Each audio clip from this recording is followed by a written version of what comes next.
Arratsaldeon, buenas tardes. Bienvenidos y bienvenidas a una nueva edición del Laboratorio de Ciencia de Datos, iniciativa que se va consolidando y que no hubiera sido posible sin el impulso de las personas que hoy la presentan, la Directora General de Política Empresarial, Proyección Internacional y Trabajo, Izaskun Goñi, y el Consejero de Desarrollo Económico y Empresarial, Manu Ayerdi.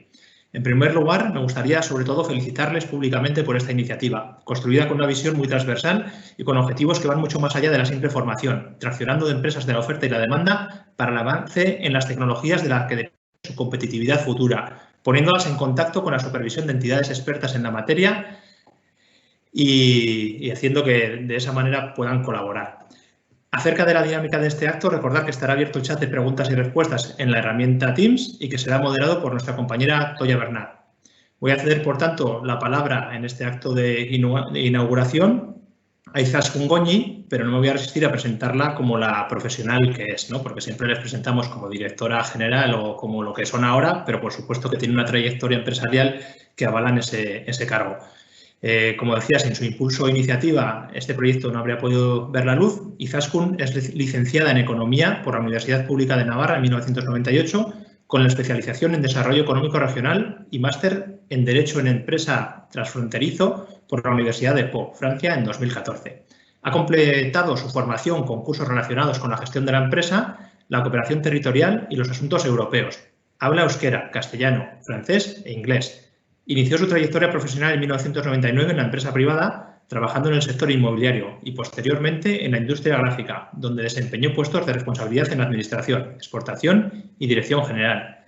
Entre 2007 y 2015 trabajó también como gerente de la entidad Consorcio Turístico de Verti. Por tanto, Izaskun, todo tuyo.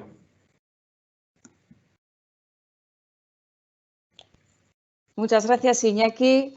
Arratsaldeon, muy buenas tardes. Bueno, estoy un poco sorprendida por esta presentación, que es poco habitual y se agradece, se agradece. Bueno, pues al final tengo una trayectoria profesional de, bueno, sacar proyectos adelante y en estas responsabilidades que tengo desde hace unos años en el Gobierno de Navarra, pues también intentamos aportar nuestro grano de arena y en el ámbito concreto en el que se enmarca esta experiencia que presentamos esta tarde, bueno, pues dentro del plan industrial. El plan industrial lo diseñamos un poco como sobre hoja en blanco, porque desde la primera industrialización de Navarra en el año 64, pues realmente no se había trabajado con una planificación estratégica, sino que la iniciativa iba bueno, pues, fortaleciéndose, siempre con el apoyo de las instituciones regionales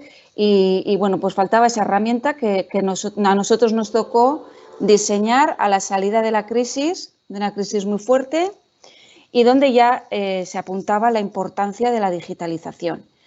Por lo tanto, bueno, pues le dimos la centralidad del plan industrial a la digitalización y ahí nos pusimos a pensar una serie de herramientas, de cuestiones que podríamos impulsar para ello.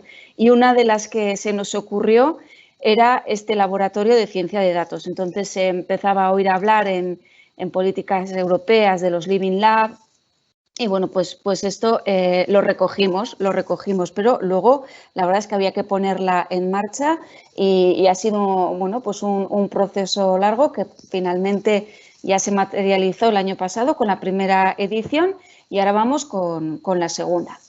Bueno, pues supongo que estáis escuchándonos participantes, sobre todo, que os habéis interesado, os habéis apuntado a esta segunda edición. Os quería agradecer el interés y daros la enhorabuena también por haberos animado y a los que no seáis participantes y estéis escuchándonos pues porque queréis ver un poquito cómo funciona, pues eso también vamos a tratar de trasladarlo en esta sesión. Es una iniciativa, como introducía Iñaki, que está pensada para que entendamos lo que nos puede aportar la ciencia de datos, tanto las empresas, las organizaciones, vamos a decir, de cualquier sector. Nosotros siempre con una mirada especial a los sectores estratégicos de la S3 porque son los que traccionan la economía de Navarra. Y también, al mismo tiempo, con este lab, con esta dinámica, aprenden en paralelo o ven la potencialidad que tiene para su empresa las empresas del sector TIC. De manera que intentamos impulsar en Navarra, al mismo tiempo, tanto el interés de quien puede hacer aplicaciones como el interés de quien puede ayudar a desarrollarlas. Para todo ello contamos con la enorme suerte de tener a la Universidad Pública de Navarra con nosotros y como habéis visto, a Humberto Bustince, que es un poco el patrono científico de esta iniciativa, y al que le agradezco personalmente siempre su disponibilidad y su buena pedagogía, su buena pedagogía, que nos explica siempre de forma tan clara el enorme potencial de este mundo de los datos que ya nos rodea, aunque no lo veamos como al coronavirus. Los datos están en todas partes. Bueno, pues simplemente recordar como responsable de estas cuestiones del plan de industria y de la digitalización en particular, que tenemos una página web, industrianavarra40.com, donde vamos recogiendo todas las iniciativas, las ayudas, los programas que lanzamos y también, muy importante, la digitalización de la industria navarra, cómo va avanzando, que se puede ver por sectores de actividad, por zonas, por tamaños de empresa. Y otra parte muy importante que tiene este sitio web es la relación de empresas que ofrecen diferentes tecnologías para ayudarnos a implantar en Navarra la industria 4.0.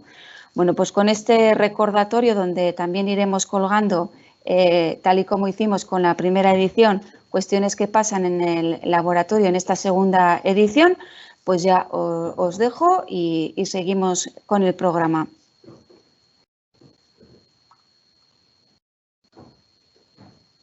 Pues muchísimas gracias, Izaskun, por la apertura. Bueno, me presento, soy Ernesto Ruiz de Galarreta, director de Tecnologías de la Información de Nasertic y, bueno, y en este caso, en esta segunda edición del Laboratorio de Ciencia de Datos, pues tenemos nuevamente el honor con Nasertic de colaborar con Gobierno de Navarra pues, para articular esta iniciativa. Como ya has comentado, Izaskun, el objetivo del programa de Laboratorio de Ciencia de Datos pues, es apoyar la adopción de técnicas, de tecnologías basadas en analítica avanzada y en inteligencia artificial, tanto en las empresas navarras como la capacitación del sector TIC navarro, para propiciar así el trabajo conjunto de este ecosistema en el desarrollo de proyectos de ciencia de datos.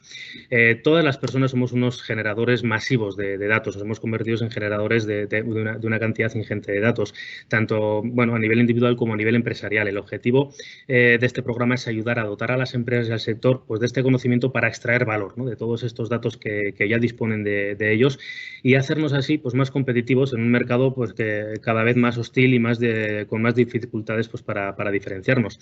Esta segunda edición del Laboratorio de Ciencia de Datos tiene una ventaja, y es que, bueno, al ser la segunda ya tenemos un pilar sobre el que apoyarnos, que es la primera edición. Una primera edición que yo creo que fue y que consideramos que fue muy exitosa, tanto en idea como en ejecución, pero que evidentemente sacamos lecciones aprendidas de la misma. Por tanto, para preparar esta segunda edición nos hemos basado fundamentalmente en la experiencia y el feedback recogido de los propios participantes de esta primera edición y, por supuesto, en la autocrítica constructiva de, como ya he comentado, el primer y exitoso programa, pero que siempre hay puntos de mejora y siempre hay, además, lugar para la adaptación a nuevas necesidades, ¿no? En esta primera edición participaron 13 empresas industriales navarras y 13 empresas del sector TIC. A las empresas industriales pues, se les convocó como aquellas empresas en las que estaban interesadas en realizar un proyecto de ciencia de datos en alguna de sus fases del modelo de negocio, ¿no? Bien en la mejora de los procesos de fabricación, en mediciones de materiales, procesamiento de imágenes, análisis de redes sociales, en la iniciativa que sea. Recibieron una formación de 16 horas en la que acudieron pues, perfiles de dirección de empresa, responsables de producción, de sistemas de información de la empresa, y cada empresa propuso, conjunto a una empresa del sector TIC navarro, un proyecto de ciencia de datos a desarrollar. Por otra parte, las empresas TIC se les exigió un nivel mínimo de conocimiento y estar profundizando y estar interesados en profundizar en la aplicación de la ciencia de datos, y se les invitó también a participar en el desarrollo de estos proyectos que proponían las empresas industriales. Para ello, además de la formación teórica práctica de 32 horas, se les puso una consultora externa especialista en ciencia de datos como un apoyo para darle forma a estos proyectos que se iban gestando, ¿no? En base a esta propuesta del año pasado, hemos recibido un feedback muy valioso, un feedback además que hemos definido o que hemos diferenciado en 3 bloques diferentes. Uno es el feedback en cuanto a la iniciativa en sí, otro es en cuanto a la formación, la forma y la calidad de la misma, y otra es en cuanto a las relacionadas con el proyecto que se ejecutó. En cuanto a la iniciativa, todas las empresas, tanto industriales como TIC, coincidieron en señalar que la iniciativa había sido no solo muy positiva, sino que el grado de satisfacción era muy elevado, y había muchos comentarios que hacían mención expresa a que el proyecto estaba bien ideado y que era un proyecto además necesario. En cuanto a lo que es el feedback relacionado con la formación, tanto las empresas industriales como las TIC también nos dieron pistas en lo que podía ser una segunda edición, y es que se pretendía potenciar o sugerían la potenciación de la parte más práctica del laboratorio de ciencia de datos, aplicando a las necesidades de la empresa. Y luego también hubo varios participantes que comentaron que el contenido impartido pues que era muy grande para el número de sesiones que teníamos, con lo cual va bastante relacionado con el anterior, darle este enfoque un poquito más práctico. Ahora comentaremos cómo hemos enfocado esta segunda edición. Y relacionadas con el proyecto, también ambas empresas coincidieron en que sería muy beneficioso incluir dentro de la formación una sesión específica sobre cómo realizar este tipo de proyectos, sobre cómo enfocarlos, sobre cómo asentar las bases para luego construir el proyecto, ¿no? Y además también nos dijeron como sugerencia que sería pues interesante que durante el propio periodo de formación iniciásemos lo que es el lanzamiento del proyecto, para tener la ocasión durante las sesiones formativas pues de plantear algunas dudas, etcétera, etcétera. Entonces, con todo este feedback lo hemos metido en la coctelera y han sido los criterios bases sobre la que plantear una segunda edición de este laboratorio. Con lo cual, los pilares básicos van a ser un enfoque eminentemente práctico, aunque está claro que no podemos obviar la importancia de contar con un conocimiento teórico sólido. El contar también con una base conceptual troncal, pero con contenidos adaptados más a cada tipo de empresa, de manera que estas 16 horas teóricas que teníamos en la primera edición las hemos convertido en 8, y a partir de ahí hemos bifurcado el curso en una formación específica para empresas industriales, más basada, como veremos después, en lo que es la ejecución del proyecto, en cómo plantear un proyecto de ciencia de datos, y otro empresas TICs, más específico a lo que es la ejecución, el desarrollo del proyecto. También hemos querido dar un peso específico en la fase de conceptualización y lanzamiento de los proyectos, que de esta manera estas 12 horas de formación después de las teóricas de las empresas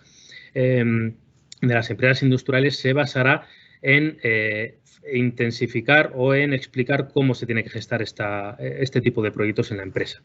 Y luego le hemos querido dar un enfoque modular, diferenciando tanto lo que es la teoría como lo que es un módulo de metodología y el módulo del proyecto, y adaptando cada uno de los contenidos, si es necesario, a cada una de la tipología de las empresas, con este desdoblamiento que ya hemos comentado.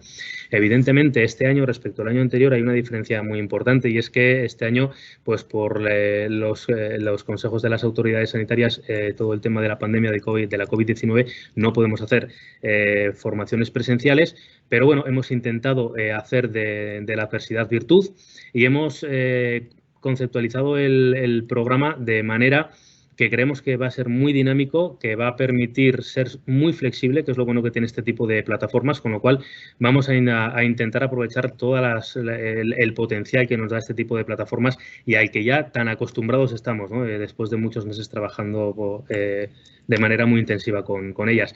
De esta forma hemos habilitado una plataforma de aprendizaje en que cada uno de los participantes tendrá su acceso personalizado a todos los contenidos del curso, tanto a la teoría, a los ejercicios prácticos, a las sesiones que se podrán grabar y se podrán consultar en esta herramienta. Colgaremos ahí los calendarios y toda la información que sea útil para los participantes. cada una de estas sesiones, que las estamos dividiendo en semanas, cada semana va a tener una estructura muy similar y es que abriremos la semana los lunes, siempre que sea, vamos a decir, en jornada, un día lectivo, abriremos con una jornada más teórica. Haremos los lunes de 4 a 6 de la tarde.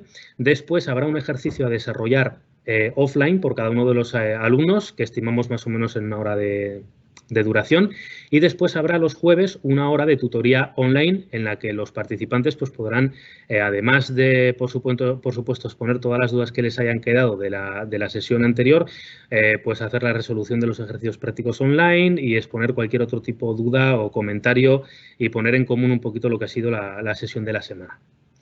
Además de todo esto, también se expondrán una serie de píldoras conceptuales que serán consumidas a demandas de los alumnos pues, para reforzar algunos conceptos, etcétera, etcétera. Con lo cual, pues bueno, de esta forma esperamos que sea, a pesar de no poder hacerlo presencial, pues esperamos que sea un contenido muy dinámico, ¿vale? Muy dinámico, variado y que nos dé pues, y contar con diferentes fórmulas que puedan reforzar el conocimiento que se va adquiriendo en el programa. Hemos hablado de carácter modular. El módulo de teoría, como ya he dicho, serán 8 horas. Este módulo será el objetivo principal, dotar a los participantes de un conocimiento básico en analítica avanzada de inteligencia artificial. Aquí pues contestaremos preguntas como qué puede y qué no hacer la ciencia de datos, conceptos estadísticos básicos, tipos de modelos de machine learning, principales lenguajes de programación e importante también qué perfiles profesionales con los que tenemos que contar para avanzar en esta materia.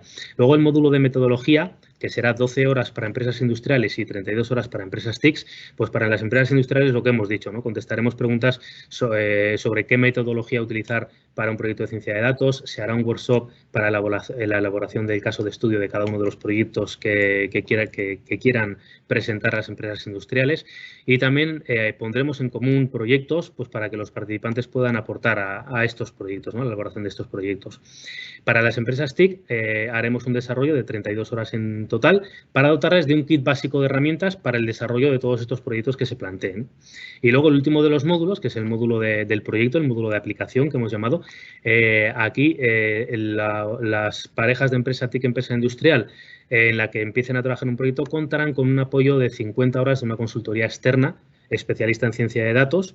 El objetivo de este proyecto no es hacer un proyecto de principio a fin, ¿vale? Porque 50 horas pues, es un tiempo limitado en el que lo que pretendemos es que se entienda el problema de negocio por ambas partes, que se entienda cuáles son los datos que tenemos disponibles, que preparemos los datos para ser explotados, que preparemos el modelado y que preparemos la implementación. Es decir, que hagamos un lanzamiento del proyecto de manera que después, una vez que el programa finalice, pues la empresa industrial pueda decidir si seguir explotando este proyecto hasta su finalización. Pero por lo menos es sentar unas bases muy sólidas de cómo plantear este modelo y por qué no empezar también con su implementación. Aquí hemos pensado que 50 horas es suficiente para lanzar este tipo de proyectos, no para su finalización quizás, pero sí para plantear con rigor lo que tiene que ser este tipo de proyectos, ¿vale? Y ya como últimos datos, el curso, que ya os digo que tendremos la herramienta online disponible para todos los participantes en los próximos días. El curso comenzará el 9 de noviembre con el módulo de teoría. El módulo de metodología empezará el 24 de noviembre. El 17 de diciembre ya finalizarán las empresas TIC y las empresas industriales, y el 24 de febrero finalizarán las empresas TIC. Y más o menos cuando las empresas TIC a mediados de enero hayan cumplido las 4 primeras sesiones formativas es cuando lanzaremos ya el proyecto, pues para dar cabida a esta petición que era de compaginar un poquito el proyecto junto con la formación teórica. Este es un poquito el planteamiento de este año. Ya os digo que la base fundamental ha sido pues, la experiencia de la primera edición del Laboratorio de Ciencia de Datos. Y a partir de aquí, pues ya damos paso al siguiente invitado, que si me permitís, pues me voy a permitir el lujo de presentarlo.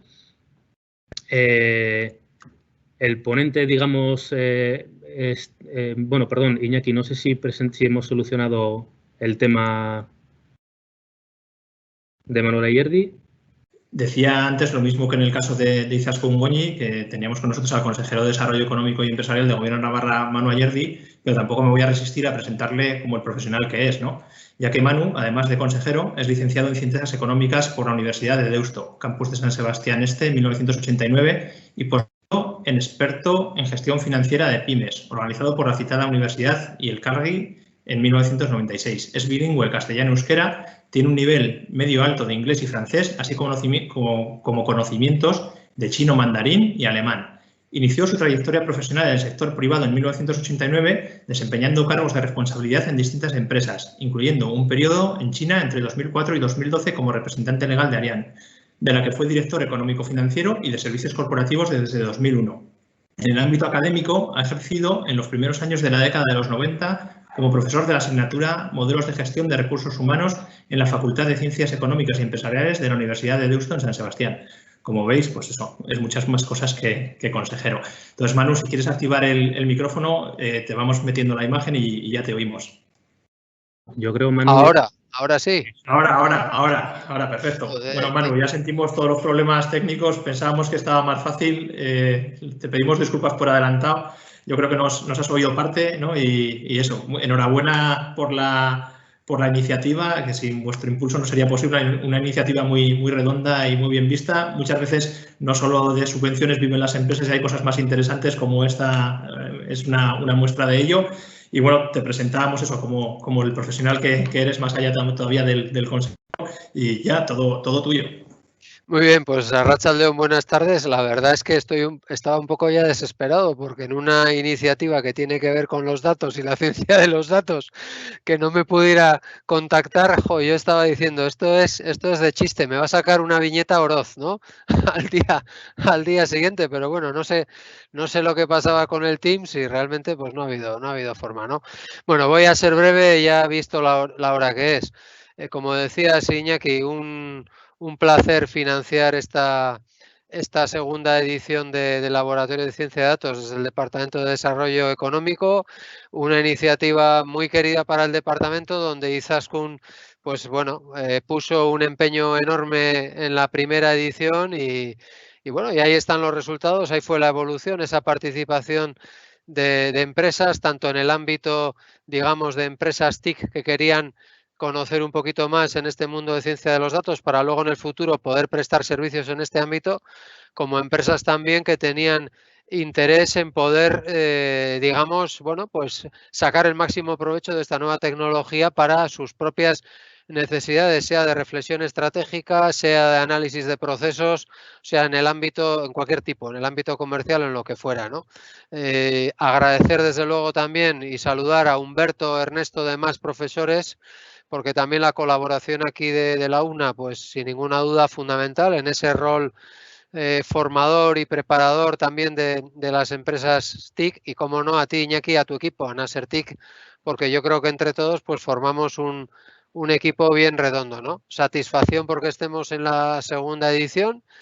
Yo creo que desde luego, bueno, no es que lo crea yo solo, sino que luego a medida que está pasando el tiempo y a medida que todos, Europa también, nos está apuntándonos la urgencia ineludible, ¿no?, de la transformación digital que ya teníamos antes de la pandemia, que la pandemia no ha hecho más que acelerar, pues lo que os decía, felicitarnos todos, desear la mayor de las suertes y de los éxitos a los participantes, que ya les adelanto que seguro que la van a tener. Y nada, pues con esta iniciativa, pues entre todos contribuir a ese proceso de transformación brutal que es el digital en el que estamos metidos y que es absolutamente ineludible e incuestionable. O sea que, por mi parte, poco más. Eskerrik asko guztioi, zorionak benetan bai Unari, bai Izaskuneri, bai Nasertikeri ere bai, eta ánimo enpresa guztiei, zati benetan hau mereziko du. Eskerrik asko, buena suerte y nada, a sacarle el máximo partido.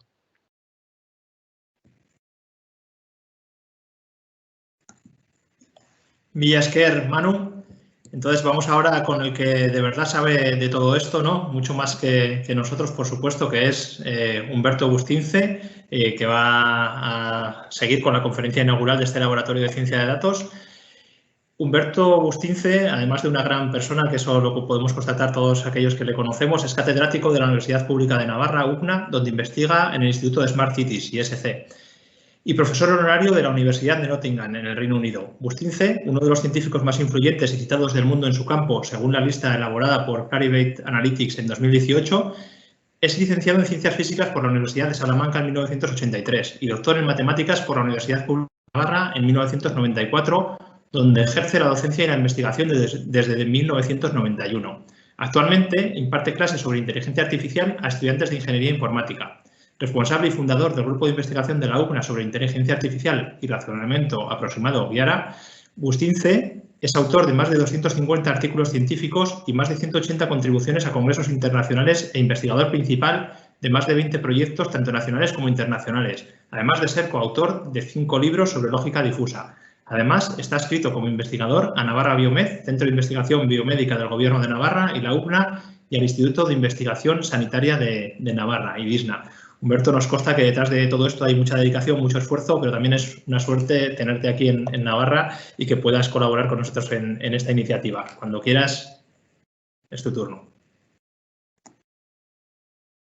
Arratsaldeon, buenas tardes a todos. Bueno, quiero empezar... ¿se me oye bien, no? ¿Se me oye?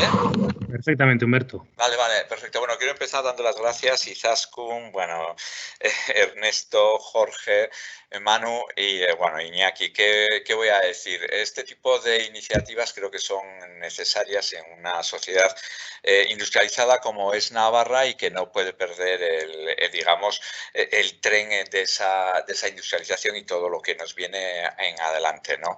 Me parece que es fundamental. Y quiero también dar las gracias y contextualizar un poco dónde estamos. Hace unos años ya el gobierno anterior se planteó todo el tema de digitalización a gran escala y el primer paso que se hizo fue imponer el título de Ciencia de Datos en la Universidad Pública de Navarra. Era como un primer paso, luego hay otros siguientes pasos, bueno, pues está todo lo que es la digitalización, etcétera, y ya veremos cómo va evolucionando, que Europa nos está dando la razón, que es que hay que ir por ahí y es lo que están pidiendo. Como ya digo, antes de empezar a hablar de lo que es la inteligencia artificial, que hay dos partes en la inteligencia artificial. Lo que nosotros vamos a hablar aquí realmente tenía que ser la inteligencia del dato. Vamos a extraer inteligencia a partir de los datos. La inteligencia artificial es un campo un poco más amplio y hablaremos de todo esto luego, pero lo más importante es el manejo de los datos. Los datos son, insisto, lo que nos va a dar información para tomar decisiones y son el alimento de la inteligencia artificial. Por eso, a pesar de que aquí ponga Big Data, inteligencia artificial, realmente lo que voy a hablar va a ser un poco de nociones claves en inteligencia artificial o inteligencia del dato que se van a impartir en este curso, pero que toda empresa debe tener en cuenta. Pero de lo que es, si me deja...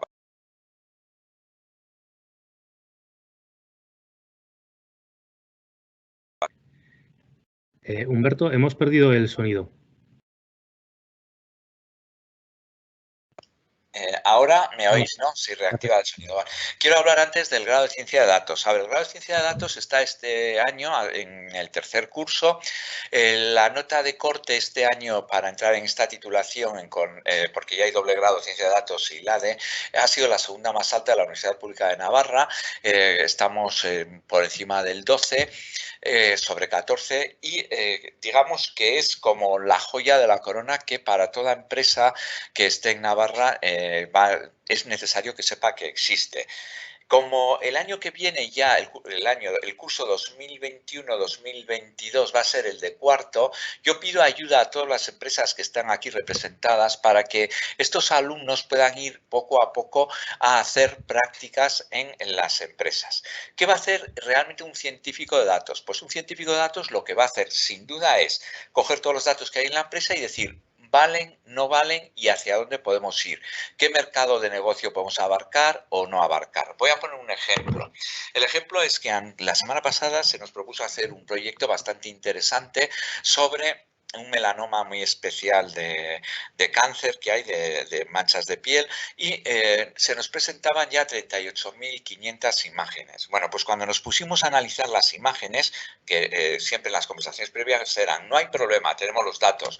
Cuando nos pusimos a analizar las imágenes, puedo asegurar que prácticamente el 90% de las imágenes no sirven para hacer un tratamiento de datos tal como entendemos. Por eso, cuando antes Ernesto ha dicho cómo hacer un proyecto de ciencia de datos, qué puede hacer la ciencia de datos, qué no puede hacer la ciencia de datos, lo primero que tenemos que saber es, en nuestra empresa, en nuestra industria, es qué datos tenemos, qué datos debemos coger porque queremos ir hacia este objetivo para conseguir, yo que sé, mejorar una producción de unas placas de acero o lo que sea.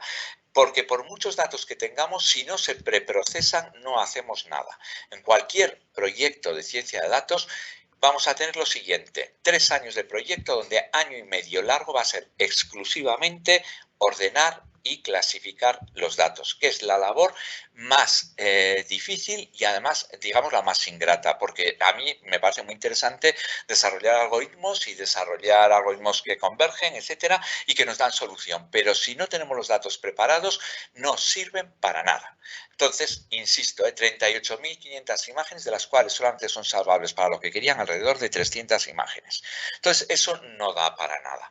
Lo mismo podría hablar de cualquier proyecto de medicina que nosotros estamos trabajando, pues pasamos de 13 pacientes con un tipo muy concreto de enfermedad a 90 debido a lo que está pasando con la COVID, etcétera, pero que son insuficientes, pero en todo momento sabemos lo que queremos hacer. O sea, cuando uno se plantea, yo en mi empresa quiero hacer esto, está bien claro que hay que empezar a tomar los datos en esa dirección. Bueno, pues insisto, termina el año que viene la primera promoción, que son 13 alumnos muy brillantes. La siguiente promoción son 25 alumnos, ya no entran más de 25 o 30 dependiendo del curso, y esos alumnos tienen que hacer prácticas y me interesaría mucho pues, poder colaborar a mí y a todos los estudiantes para que vierais un poco cómo habría que abordar un proyecto de ciencia de datos y qué ayudas y qué características tienen esta titulación. Decir que un científico de datos tiene que saber preprocesar datos, saber qué datos vamos a utilizar, construir algoritmos que siempre garanticen que converjan y que sean los óptimos. Por eso hay muchísima matemática en esta titulación, decir que es un grado que tiene mucha matemática. Que tiene mucha matemática para saber cuándo un algoritmo converge, porque curiosamente pondré casos, por ejemplo, de Big Data, de cantidad de algoritmos que se han desarrollado que han funcionado muy bien en un 98% de los casos, pero siempre había un 2% que fallaban precisamente por no analizar la convergencia, etcétera. Además, mucha simulación hay que hacer con los datos que se tienen y eso se hace siempre, digamos, con abundante matemática. Van a ser programadores de primera línea, pero evidentemente este grado es diferente al de informática. Se podría pensar en un doble grado informática y ciencia de datos, pero un ingeniero informático va a coger un algoritmo, lo va a implementar muy bien o va a planificar una red o va a hablar de una arquitectura concreta. Aquí el programador de ciencia de datos va a ser un buenísimo programador, pero no vamos a poder montar con él una red de informática en nuestra empresa. Decir que, bueno, puede trabajar en todo lo que aparece aquí, pero podría decir en casi todo. Yo pido ayuda a las empresas que están ahí para que los alumnos puedan ir a hacer prácticas y para dar a conocer este grado, ya que somos la tercera universidad de España que tiene este grado y que creo que es necesario para Navarra. Bueno, no sé si he vendido el producto, mi intención ha sido venderlo porque me lo creo, sin más. Podríamos hablar de 100.000 aplicaciones, pero como vamos a ir hablando luego en las siguientes partes, pues desde medicina hasta industria, que voy a decir cualquier gran empresa que tiene cantidad de datos, todo lo que sea predicción y saber si nuestro sistema va a funcionar o no va a funcionar, etcétera, pues viene aquí, conducción autónoma, todo lo que sea. Bueno, pues y de redes sociales que tienen bastante para hacer y además es un campo, si yo quiero hacer, pues no sé, calcular un posible mercado de negocio o una empresa, etcétera, pues todas las redes sociales van a ser fundamentales. Ellos van a ser especialistas en todo esto, incluso con programación. Pues dicho eso, voy a hablar de la inteligencia artificial, esa cosa maravillosa la idea de imitar lo que es la inteligencia humana. Aquí tengo un ejemplo clásico que todos saben reconocer lo que es una persona, dónde está la persona, pero sabemos que esto es una noticia falsa, esto es algo falso, ¿no? Que es algo inventado y que no es real. Bueno, pues el cerebro en cuanto ve esta imagen sabe actuar. Vamos a intentar hacer sistemas que hagan lo mismo. Eso es lo que dice la inteligencia artificial, pues construir sistemas, digamos, o máquinas que hagan cosas que si las hiciera una persona, pues digamos que esa persona sería inteligente. Hay muchas formas de entrar a la inteligencia artificial, casi todas se deben a Alan Turing. Hay una que es la que actúa, ya veréis en el curso cómo se hace así, todos los sistemas de clasificación, que es por medio de reglas, que es el acercamiento simbólico, y la otra es imitar el cerebro humano, que son el conexionismo. Es lo que más se está haciendo actualmente y además estoy seguro que es lo que más os va a interesar hacer a vosotros en vuestra empresa, una vez que tengáis los datos. El acercamiento conexionista es aprender a partir de ejemplos. Eso es lo que tenemos que hacer nosotros. Bueno, no voy a hablar para nada de la historia, pero voy a decir algunas cosas importantes. Todo lo que vamos a hacer aquí va a ser inteligencia artificial débil, que es la inteligencia del dato. Desde un coche autónomo a un teléfono, etcétera, es extraer información inteligente de los datos que tenemos. La otra inteligencia va a ser la fuerte, pero la inteligencia débil se basa en 3 pilares. Uno es cómo aprender, que van a daros varias clases aquí, a partir de redes neuronales o sistemas de reglas. Otro es cómo representar términos lingüísticos como muy buenos. Sí, el otro día me presentaron una idea muy buena que está desarrollando una empresa navarra, que es un freno automático para los patinetes que lleva la gente por la calle. Entonces, dependiendo de la velocidad del patinete y dependiendo, por ejemplo, si hay mucha presencia de gente, etcétera, pues cosas como si la velocidad es alta y una persona está próxima a ti, entonces frena. Eso es todo lógica difusa, que es el lenguaje natural, y otros algoritmos de optimización. Por eso insisto, en ciencia de datos, por ejemplo, de todas estas hay varias asignaturas. De algoritmos de optimización hay 3 asignaturas. Yo, si estoy manipulando o estoy organizando el tráfico de entrada a Pamplona, no puedo decir vete por la calle derecha o la calle que sea dentro de 3 días. Tiene que ser a tiempo real. Todo esto es la inteligencia del dato. Y después viene la inteligencia fuerte, que es la que está, digamos, entre comillas, muy de moda. Decir que tanto en la del dato como en la fuerte nosotros estamos bastante bien situados a nivel internacional. Me gustaría poner un ejemplo de inteligencia artificial fuerte. No solamente cálculo de emociones, simular emociones, etcétera, sino realmente aplicaciones que se están haciendo en Taiwán y que perfectamente se podrían hacer aquí. Luego pondré un ejemplo, si me da tiempo, de todo esto. Bueno, pues dicho esto, decir que la historia la conocemos un poco todos, pero que hay una fecha clave que es el 2003. En 2003 aparece el concepto de Big Data. A ver, ¿qué es el Big Data? Lo voy a decir luego. Del 2003 al 2008 todo el mundo en Estados Unidos hablaba de esta técnica. Luego veremos en qué ha quedado de cara a aplicación, no de cara a investigación esta técnica. Pues de cara a aplicación ha quedado en saber una serie de algoritmos y saber programar perfectamente en Spark. Eso ha quedado ya resuelto. Pero hasta el 2008-2009 era lo que más se hablaba. En el 2003 también surgió la secuencia, se resolvió el problema de la secuencia del genoma humano, donde no se utilizó Big Data. Sin embargo, ahora, para predecir algunos tipos de cánceres, sí que está combinando tanto la secuencia del genoma humano como el Big Data. Esto había mucho que hablar. Y ocurrió lo que se llama el desastre del Columbia, se estropea la nave del Columbia y entonces la NASA decide hacer lo que se llama, digamos, medicina máquina, que consiste en yo voy a analizar minuto a minuto, no, milésima de segundo a milésima de segundo, todas las piezas de mi máquina.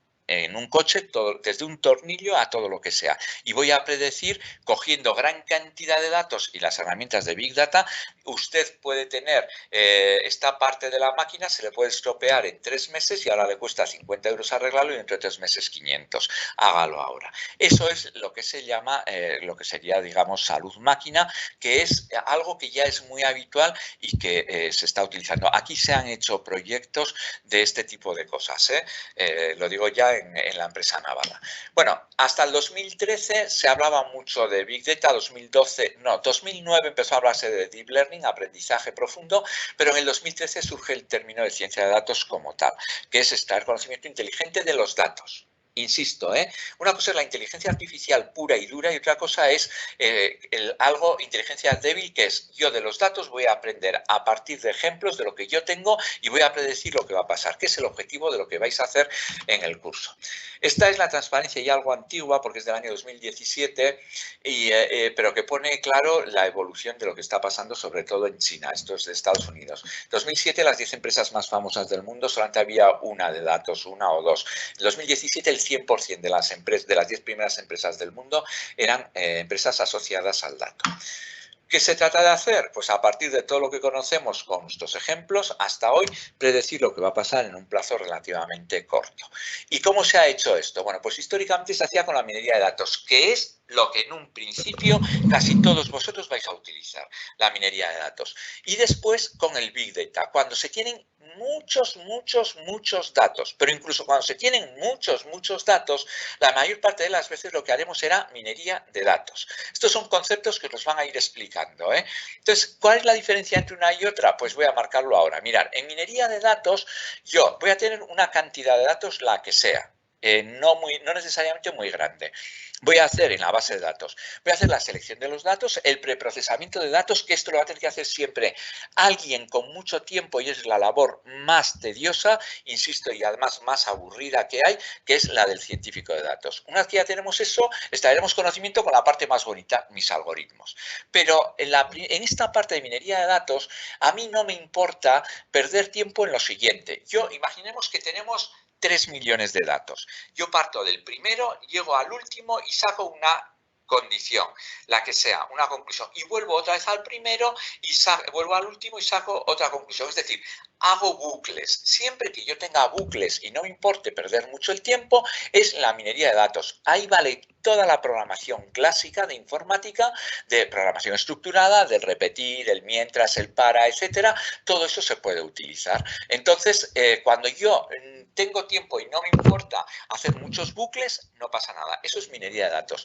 Es la mayor parte de los sistemas que se utilizan normalmente en industria, en comercio, en lo que sea, es casi todo minería de datos.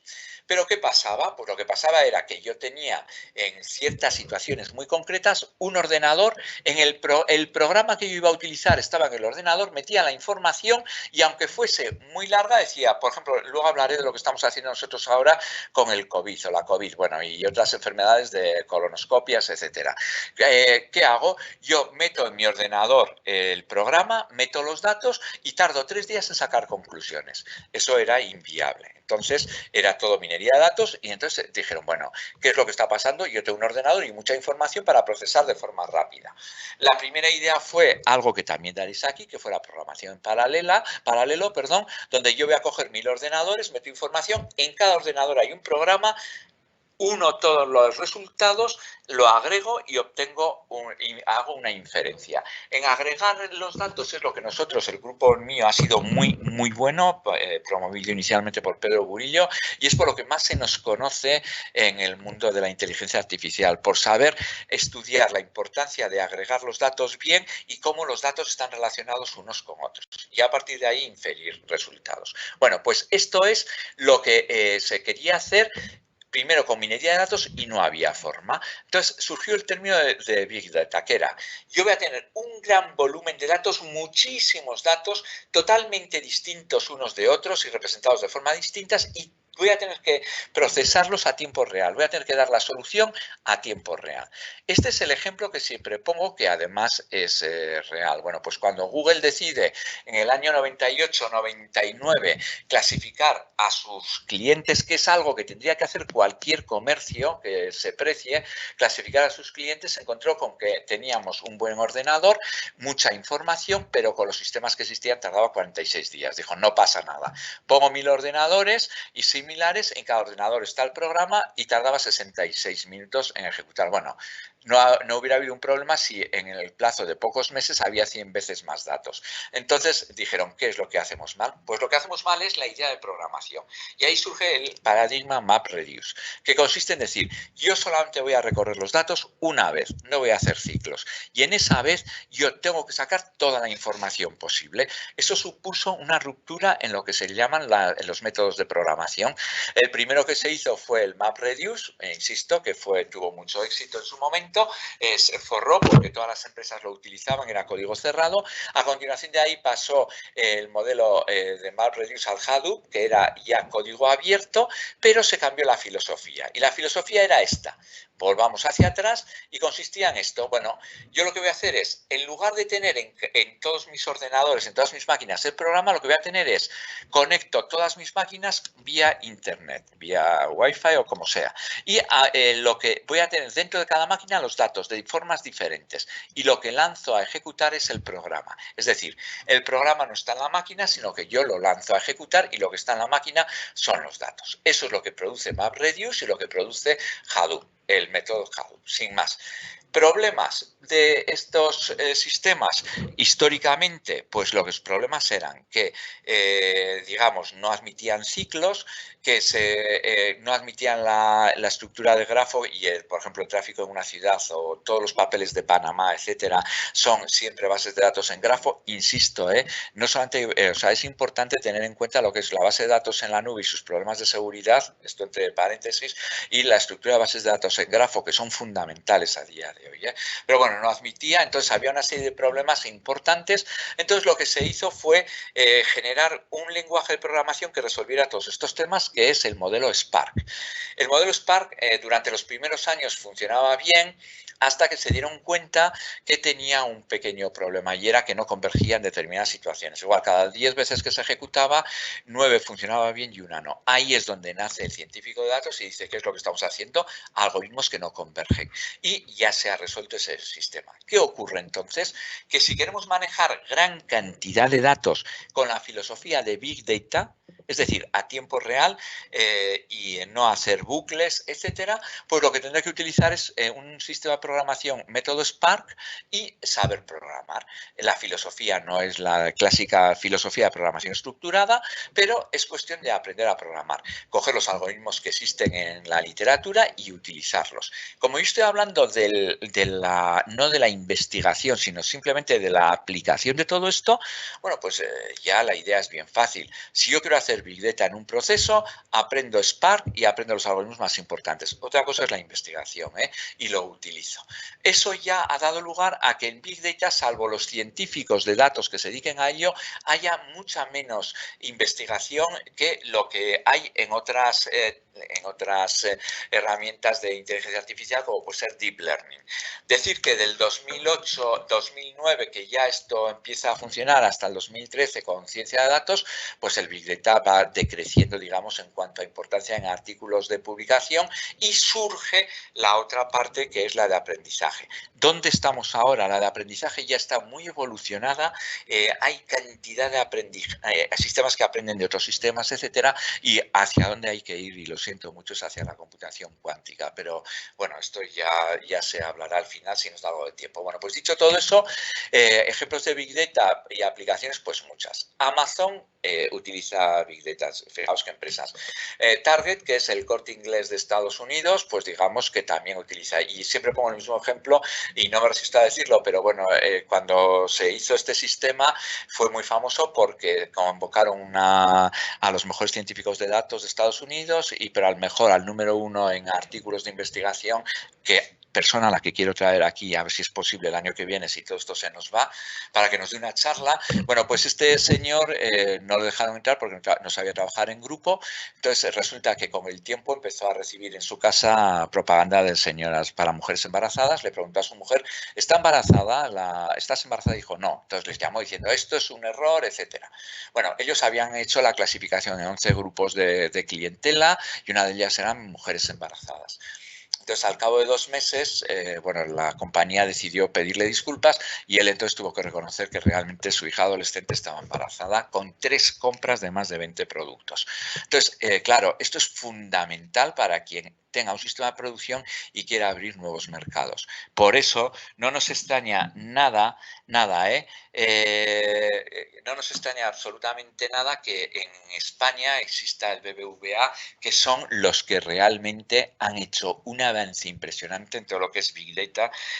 Yo creo que dentro de la banca se han llevado la palma, ellos han sido los primeros. Bueno, pues recogida de residuos, transporte urbano, servicios de emergencia, todo esto ya se hace, digamos, a gran escala con Big Data, sino con minería de datos. Bueno, mapas, etcétera.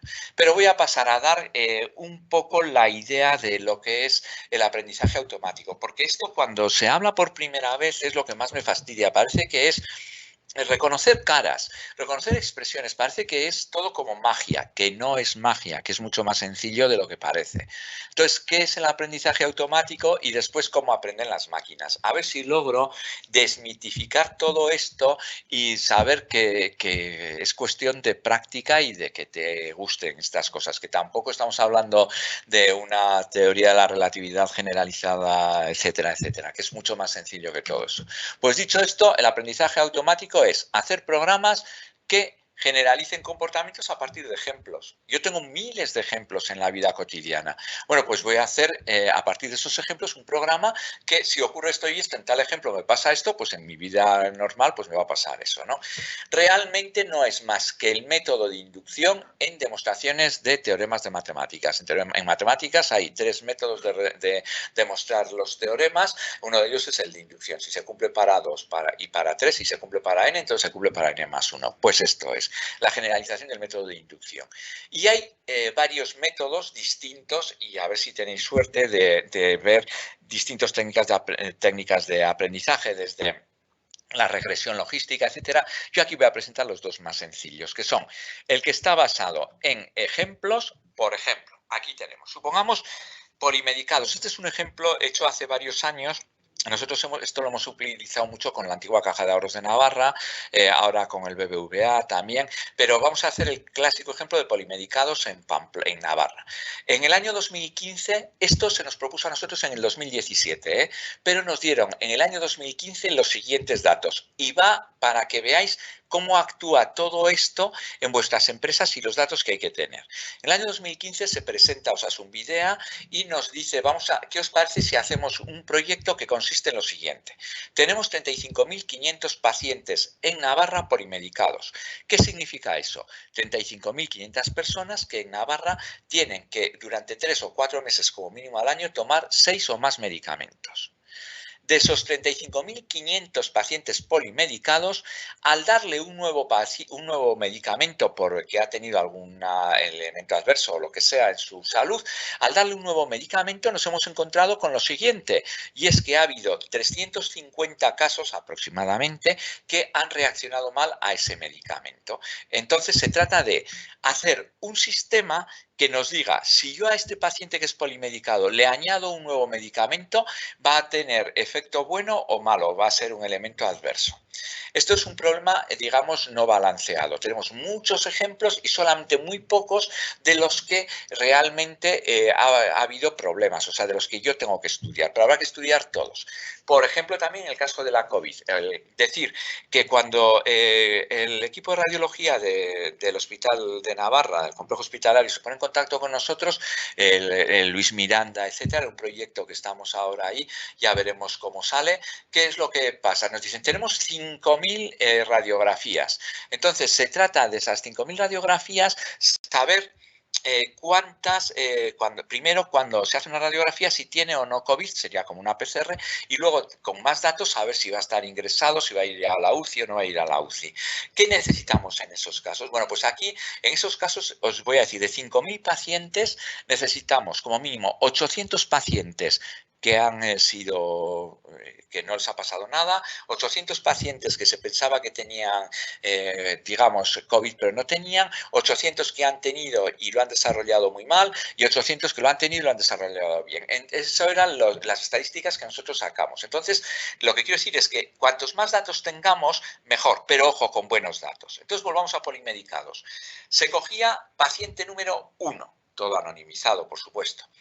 Y este señor, sí, ocurre esto y toma esto y esto, entonces le pasa esto. Estamos en el 2017 y estamos hablando del 2015. Paciente 2, sí, le damos esto y esto y esto, entonces le pasó esto. Y así 35.500 reglas. Evidentemente no podemos trabajar con 35.500 reglas. Hay que fusionar todas esas reglas. Por eso he dicho que lo importante nuestro es la fusión de datos y quedarnos con 20, 30 reglas o 14 si es posible. Y una vez que tenemos esas reglas, llega un nuevo paciente y decimos, le pasa esto, esto y esto, entonces digamos que comparamos con todo lo que le pasaba y decidimos, pues le va a ocurrir esto, a otros similares a él, pues le va a ocurrir esto. Entonces, eso es un sistema de reglas, que es lo más sencillo. Esto se aplica mucho en medicina de precisión. ¿Quién puede hacer un sistema de medicina de precisión con tantas reglas como pacientes hay en el mundo a día de hoy? Solamente Google. Están en ellos, ¿eh? Los demás lo que tenemos que hacer es, dadas 5.000 reglas o 35.500, pasar a 20 reglas. Pero no pasa nada. Funciona con una exactitud increíble, insisto, ¿eh? De los 35.000 pacientes. Bueno, ¿cómo se hizo el sistema? En el 2017 se cogieron 34.500, se hicieron las reglas. Hay métodos para hacer reglas a partir de esos datos y se probó con los 1.000 restantes. Si daban buenos resultados, pues se seguía. Si no, se repetía el proceso hasta obtener unas reglas buenas. A continuación se cogían los 34.000 últimos pacientes y se probaba con los 1.500 primeros y así sucesivamente hasta tener un sistema de la siguiente forma. Estoy en el 2017, cojo cualquier paciente del año 2015 y acierto exactamente lo que le pasó, que ya sabemos lo que le pasó. Repetimos el proceso con los pacientes del 2016 y en el 2017 se hizo lo mismo y en el 2018 ya había aprendido con 3 años y eso es lo que está en el mercado. Digamos, el siguiente sistema, el método de aprendizaje es el Deep Learning, que es lo que todo el mundo y todos mis estudiantes de cuarto de informática o de máster de informática y supongo que de ciencia de datos quiere hacer. A mí me parece que es algo que está de moda y punto, porque es muy llamativo, porque sale continuamente en la tele, porque todas las aplicaciones van por ahí. Pero yo creo que es algo muy, muy concreto, ¿eh? Y que va a pasar de moda, vamos, en 2 o 3 años esto pasa de moda. Pero dicho eso, bueno, pues el siguiente es el de Deep Learning, que es cómo aprenden las neuronas. Está bien claro, en el año 1958, imitando lo que es una neurona clásica, deciros que, ya sabéis, tenemos las dendritas y hay unas que activan y otras que inhiben. Si las que activan son más que las que inhiben, la dendrita, la neurona se activa y se comunica con otra dándole información. Pasa a ser positivo. Pero aquí estas neuronas solamente hacen sí o no, ceros o unos. Eso suena mucho a informática. Bueno, pues imitando todo esto de lo que es una neurona, en el 58 nació el tema del perceptrón, que consistía, a ver, si nos damos cuenta de la imagen. Los datos son X1, X2, X10, X20. Por ejemplo, vamos a coger un paciente cualquiera. Temperatura del paciente 37,2 grados centígrados. Presión sanguínea tanto. Masa corporal tanto. Lo que aprende la neurona son los pesos. Es decir, en un paciente la temperatura puede ser muy importante. El peso de la importancia de esa temperatura es lo que aprende la neurona, omega 1. Omega 2 es la importancia del siguiente peso. Y luego se hace una media ponderada y es omega 1 por X1 más omega 2 por X2, tal, tal, tal. Si esa media es mayor que un umbral, que tendremos que aprender, entonces el perceptrón se activa y se conecta con otro perceptrón. La filosofía es exactamente la misma que la de las neuronas. Caso muy sencillo, y esto es algo que cada vez que voy a un centro de secundaria me gusta ir a decirles, por favor, después que habéis estudiado la geometría en el plano, por no meter en el espacio. Mirad, supongamos que yo tengo un sistema de bolas, que pueden ser pacientes, rojos y verdes. Yo quiero aprender una forma de predecir lo siguiente. Me dan una nueva bola y tengo que saber si esa bola va a ser roja, si está a la derecha de esta recta o va a ser verde. Hay muchas rectas que yo puedo calcular aquí. Entonces se trata de calcular la expresión de esta recta que me haga lo siguiente. Si yo obtengo una nueva bola, está a la derecha, es roja, y si no, es verde. Vale, ¿qué hago? Como estos datos ya los conozco, voy a utilizar estos datos, sus coordenadas, para calcular los pesos ω1 y ω2. Cogeré la primera bola, roja, pues tiene de coordenada x tanto, x1 y de coordenada x2 tanto. Y resulta que empiezo por aleatoriamente ω1 y ω2, resulta que con esta ecuación me da que es positivo. Voy a la siguiente bola, sus coordenadas, y con los ω1 y ω2 anteriores veo si me sigue dando igual a 0 o positivo. Digo, bueno, pues me da bien. Voy a esta, y en esta ya no me ocurre eso, pues modifico ω1 y ω2 de forma que me dé positivo para las 3 bolas. Repito el proceso para las verdes. Y una vez que he calculado ya con todas estas bolas los pesos, cuando me den una nueva bola haré la predicción o no. Esto era tan sencillo como que en los años 60 estaba publicado. O sea que no es nada del otro mundo. Entonces, esto es una red neuronal, etc.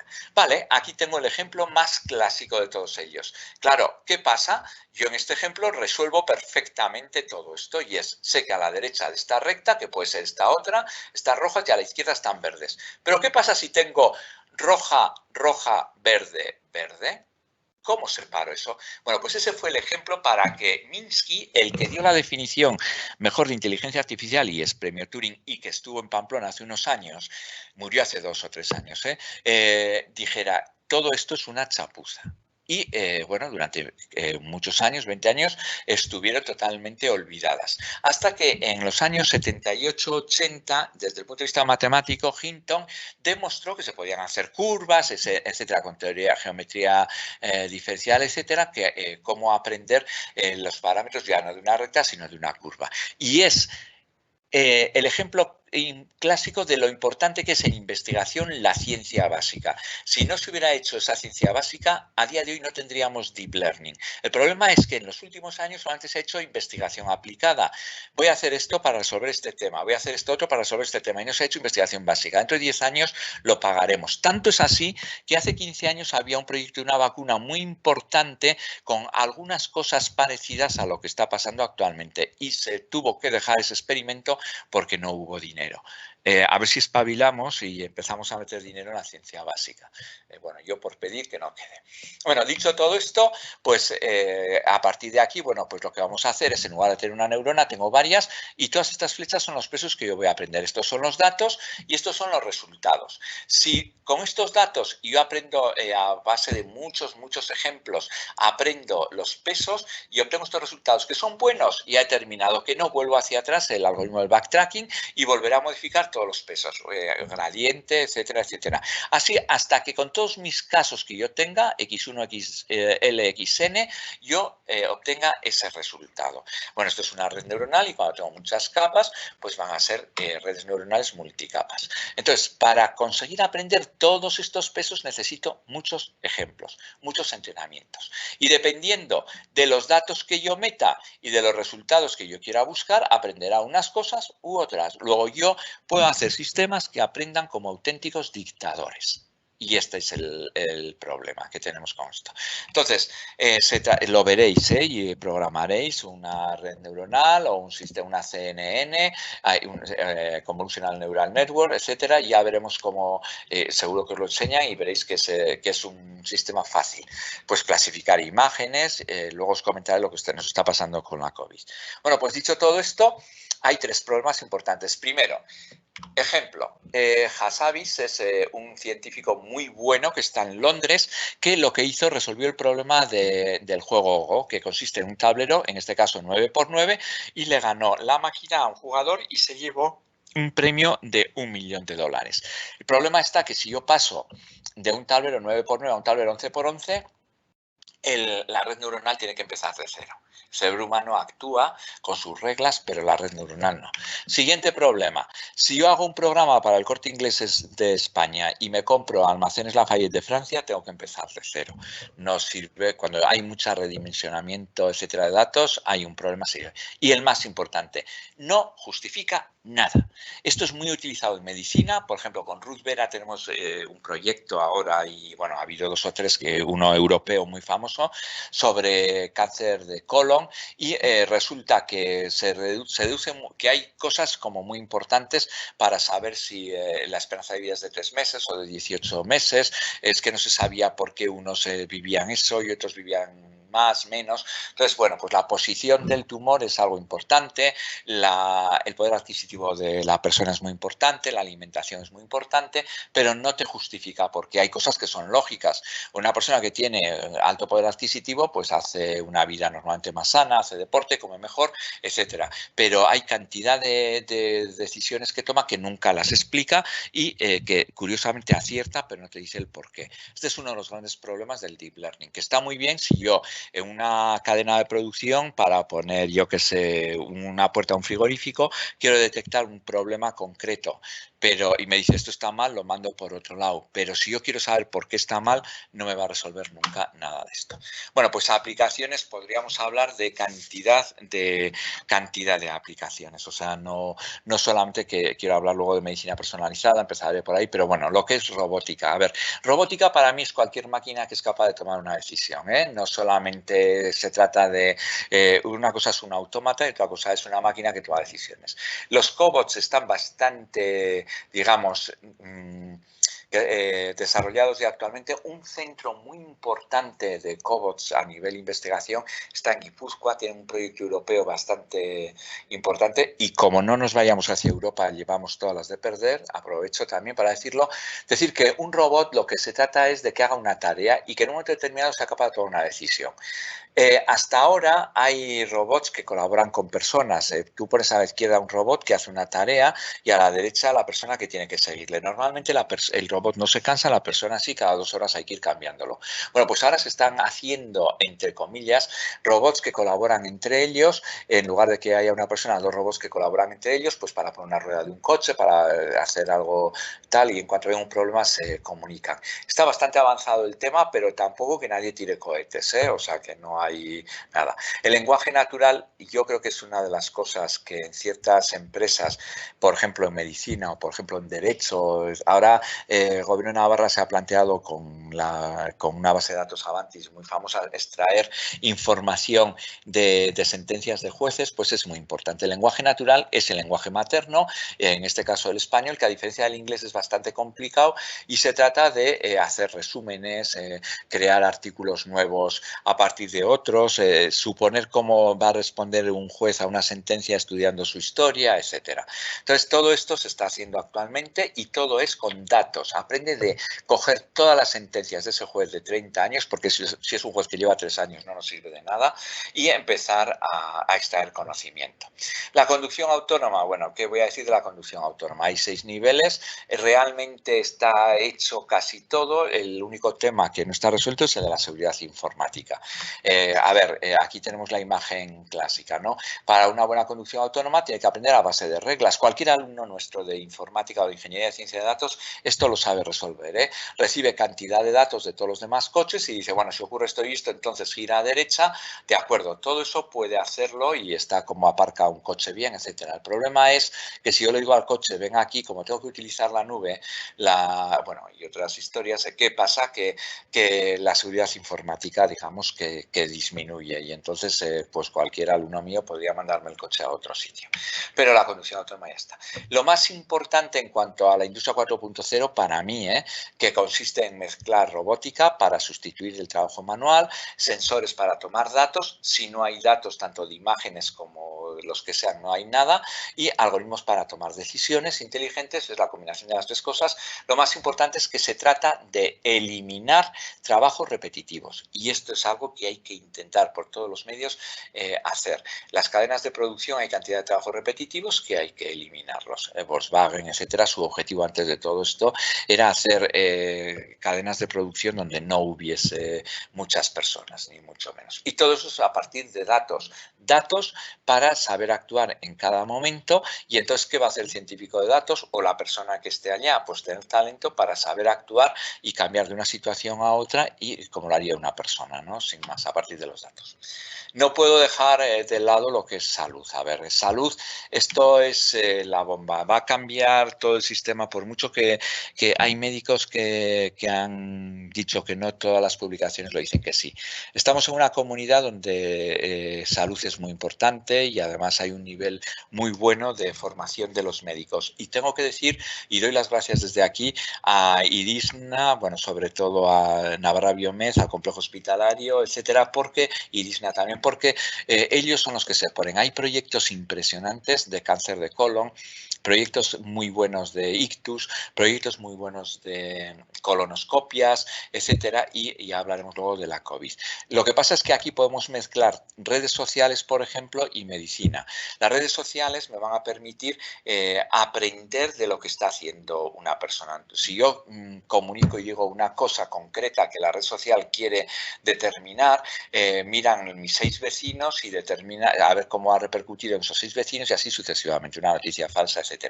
Decir que en el grupo de investigación hay 2 o 3 personas que están trabajando muchísimo en redes sociales y que están obteniendo éxitos bastante importantes. Es fundamental en una ciencia de datos y sobre todo de cara a vender y a predecir y a generar simulaciones y pandemias. O sea, ¿cómo tengo que distribuir realmente una medicación cuando llegue la vacuna? Pues esto es una simulación de lo que pasa con los datos que tengamos. Pero la medicina de precisión, que ya empieza a hablarse de educación de precisión, no es una medicina personalizada tal cual, porque, insisto, salvo Google no podría hacerla nadie más.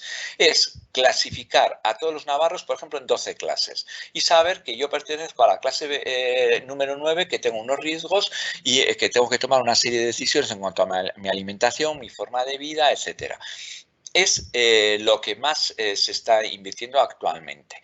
Pero, por ejemplo, voy a poner lo que está ocurriendo con el diagnóstico de identificación temprana de casos graves de radiografías. Bueno, pues, por ejemplo, aquí tenemos lo que es la COVID. ¿Qué pasa con el tema? Está publicado ya en radiología, o sea, este es el primer proyecto que propusimos, que nos han ganado, evidentemente, en la producción, porque con el complejo hospitalario se trata de coger los 5.000 pacientes y sus radiografías.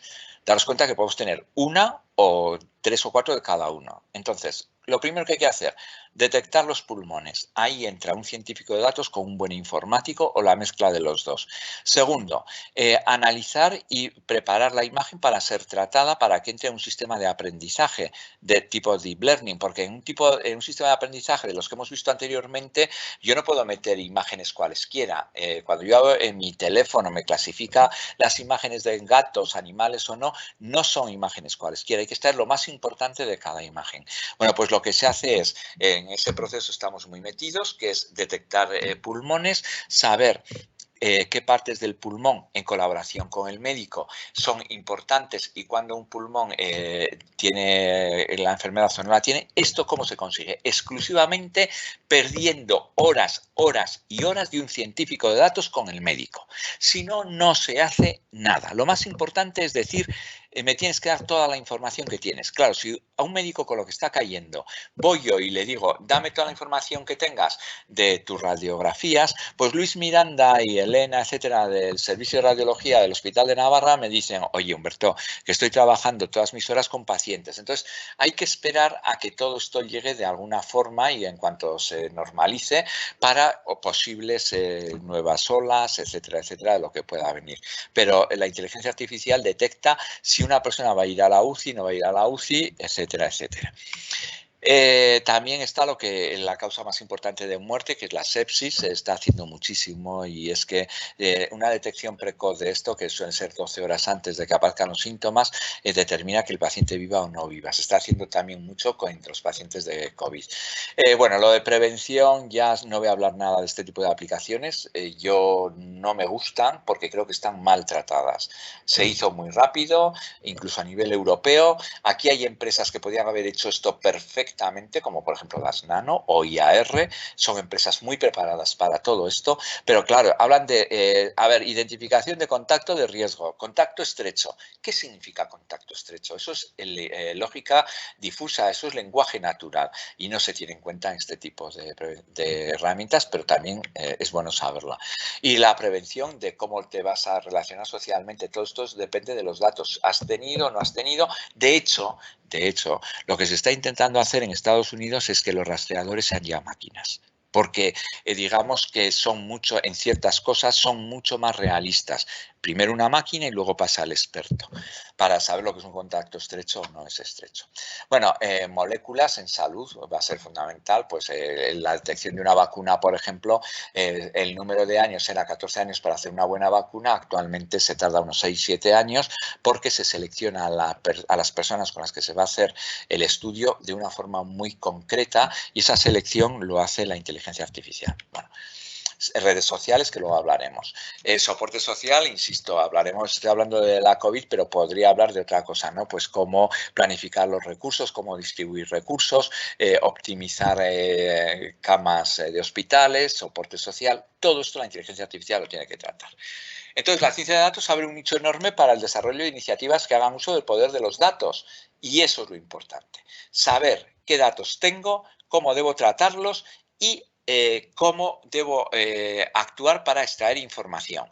Si yo no tengo datos, lo más importante es decir, mi objetivo es este, vamos a empezar a tomar datos a partir de aquí. Ejemplo, el último proyecto que existe con oncología con Ruth Vera en el Hospital de Navarra. Es un proyecto que se consiguió del Instituto de Salud Pública Carlos III de Madrid. 3 años para homogeneizar exclusivamente los historiales de oncología del Hospital de Navarra. Solamente sin meter ni un solo algoritmo. Homogeneizar cómo habla un médico, cómo habla otro médico y que todas esas cosas puedan ser traducidas en los mismos datos. O sea, dos médicos pueden estar diciendo lo mismo con distinto lenguaje. Pues que al final los dos médicos, lo que ha dicho uno y otro, se traduzca exactamente igual. 3 años de proyecto exclusivamente para hacer los historiales clínicos, no para utilizar algoritmos de predicción. Bueno, otros proyectos, pues como es las manchas de piel, etcétera. Pero yo siempre digo, en el año 2005 teníamos este proyecto con el Ministerio que consistía en saber que el melanoma que viene aquí es cancerígeno o no y cómo va a evolucionar. Bueno, pues este salió ya hace año y medio en Nature, donde ya en la inteligencia artificial, cogiendo todos los cánceres de piel detectados en todo Estados Unidos, predice nada más llegar a Estados Unidos con una máquina cómo va a evolucionar tu cáncer de piel para la gente de Estados Unidos, evidentemente. Y no es lo mismo estar en California que estar en otro estado. ¿Qué voy a decir ya de la detección de detectar emociones y sentimientos? Esto se está haciendo, digamos que es lo que está de moda. Yo soy un poco reacio a cómo se están haciendo ciertas cosas. Aquí hay proyectos de investigación que creo que se van a tratar bastante bien. Lo que se está haciendo hasta ahora es un poco, digamos, desde el punto de vista de los datos, un poco especial. Con pocos datos se intenta extraer mucha información. Pero bueno, se coge Instagram y se predice entre las fotos subidas en los años 16, 17 y 18 por una persona, se logra aprender cuándo ha estado más o menos deprimido, más o menos alegre, etcétera, etcétera. Y predecir, bueno, pues este señor que acaba de subir esta foto, pues tiene una disposición muy alta a caer en una depresión. El cáncer de mama ya no se entiende sin esto. O sea, cualquier mamografía se pasa ya por un sistema que va a predecir, va a ayudar al médico, toma una decisión y ayuda, es un sistema de ayuda al médico, ¿eh? El médico es el que va a decidir al final lo que va a ser. Bueno, y animo a todas las empresas a que se hagan startups con estos temas. Por ejemplo, una startup muy famosa es aquella que trata de saber qué cantidad de medicamento debe tomar un paciente en una determinada enfermedad. Es un problema muy concreto, pero hay muchas startups, pequeñas empresas que están haciendo esto. Pasaré a dar un pequeño ejemplo antes de decir nada de lo que es inteligencia artificial fuerte. A mí me parece que es algo que supone una revolución. Pero antes de pasar a esto, decir que yo estoy en la Comisión Europea de Evaluación de Proyectos y cuando te toca, para mí siempre que me toca es una alegría, aunque es un trabajo impresionante, es mucha alegría porque ves lo que están haciendo los grandes grupos de investigación. He dicho antes cómo lo que más se está haciendo actualmente es aprendizaje profundo mediante perceptrones o mediante redes neuronales multicapa. Bueno, pues un proyecto que cayó en mis manos y que ha sido aprobado, o sea, y ahora puedo hablar porque ya ha salido la resolución, ha sido aprobado, es el siguiente. Voy a hacer una imitación de lo que es una red neuronal profunda de 16 capas, creo recordar que eran 16 capas con tantos perceptrones y demás, pero con neuronas naturales sacadas de los dedos de las personas. Y ver la diferencia de comportamiento en un laboratorio de biología de ese sistema de neuronas artificiales conectadas, no artificiales, reales, con mi sistema, digamos, informático-matemático que tengo. A ver cómo actúan unas u otras. Claro, eso es una imitación directa ya de lo que es el cerebro humano. Entonces, se está haciendo ya una red social, insisto, esto es un proyecto ya, una red social que sea exactamente con la misma cantidad de conexiones y neuronas que tiene un cerebro humano. 100.000 millones de neuronas. Entonces, esto ya artificialmente, pero el proyecto que estaba diciendo antes es, yo parto de que conozco una red neuronal artificial y voy a hacer una simulación con neuronas reales de esa red neuronal artificial para ver dónde gano y dónde pierdo. Los resultados pueden ser sorprendentes. Eso es lo que se está haciendo actualmente en investigación y sobre todo en aplicación se están haciendo ya redes neuronales que aprenden de otra red neuronal. Por ejemplo, si yo hago una red neuronal que aprenda cuando en un proceso de producción de una máquina, la que sea, utilizo fibra de aluminio y cambio de repente a utilizar fibra de carbono, que la red neuronal de la fibra de carbono aprenda de lo que yo he hecho de la red neuronal de fibra de aluminio. Hasta el día de hoy había que empezar de cero y hacerlo por separado. No quiero decir el nombre de la empresa, esto es un proyecto que se hizo aquí y con una empresa muy potente de Navarra. Bueno, creo que sí puedo decir, M. Torres ha invertido mucho dinero en estas cosas, o las Nano, etcétera. Son empresas que están muy metidas en todo este tipo de cosas. Bueno, pues decir que todo esto es inteligencia artificial, pero de la débil. Vamos a la fuerte. La fuerte es el primer ejemplo que se está haciendo ahora, insisto, es una red social con tantos nodos, tantos elementos como neuronas tiene un cerebro natural y tantas conexiones como tiene un cerebro normal. Y ver cómo actúa el cerebro y cómo actúa esa red social. A mí eso me parece que ya será deslumbrante cuando se termine. Es un proyecto para 10 años y a ver si sale ejemplos o no. Uno de los que ha participado en esto es Juste, que participó en Estados Unidos, ahora está en Europa y me parece que es una de las personas que debiéramos intentar traerlo aquí para aprender bastante. Bueno, dicho esto, vamos al primer ejemplo de inteligencia fuerte. El cerebro computacional, mal llamado cerebro computacional en esta transparencia, y ya no lo llamo así, sino que será la neurociencia del que vamos a trabajar nosotros. Consiste en lo siguiente, es muy fácil. Yo voy a crear una serie de electroencefalogramas, en este caso los han hecho en Taiwán, se han forrado con el tema porque los modernizaron absolutamente, ya no tenemos que poner tantos cables, etcétera, y lo que voy a hacer es coger a 1000 personas y con cada una de las personas voy a hacer muchos experimentos, que consiste en lo siguiente. Usted lo que va a hacer es, le pongo esto y le digo, delante un ordenador. Esta persona tiene un ordenador delante y le digo, piense mover la mano derecha. Y aparecen sus 8 bandas, que al final nos quedamos solamente con 5. Otra vez la mano derecha. Ahora piense en mover la mano izquierda. En todo momento yo sé las bandas que están asociadas a mover la mano derecha, en la mano izquierda, etcétera, etcétera. Y lo repito miles de veces con 1000 personas, con cada una de las personas. Entonces tengo una base de datos muy importante y al final tengo que extraer conocimiento para hacer lo siguiente. Consiste en coger a una persona que viene de la calle y decir, vale, piensa en mover la mano derecha o izquierda y yo te tengo que acertar. Entonces, esa es la idea. Bueno, pues el sistema es coger, clasificamos las ondas en determinados tipos, etcétera, y extraemos información. Eso es el objetivo. Bueno, pues aquí viene un poco cómo se ha hecho. Al final decidimos nosotros tomar simplemente 5 bandas. Este es un proyecto que se ha hecho entre Taiwán y Australia. salió publicado, y nosotros salió publicado en Estados Unidos y bueno, empezamos a recibir, luego explicaré por qué, llamadas telefónicas, más que llamadas, correos electrónicos muy tristes, pero bueno, que se trataba de ayudar a pacientes con ciertos problemas.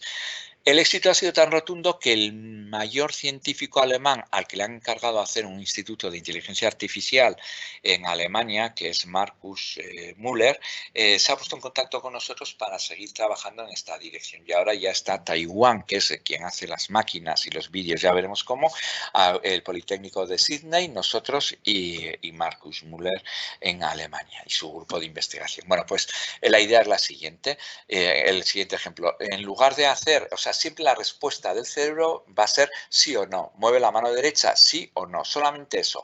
Ahora ya estamos con 4 cosas, las manos, los pies, etcétera. Pero aquí tenemos este vídeo que me gustaría saber si lográis ver perfectamente el vídeo. Lo voy a poner porque se trata de decirle primero a esta persona que se supone que es minusválido y que no puede, o que tiene deficiencias y que no puede moverse. Aunque ya veremos que el primer prototipo no era así.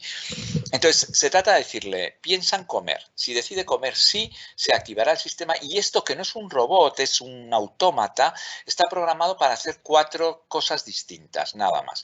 Si piensa comer sí, cogerá la cuchara y luego se le dirá, ¿quieres comer el primer plato sí o no? Si dice comer el primer plato sí, cogerá con la cuchara comida y se la dará a la boca. Y luego repetirá el proceso. A ver si lo vemos. Es muy corto, solamente para que veamos un poco.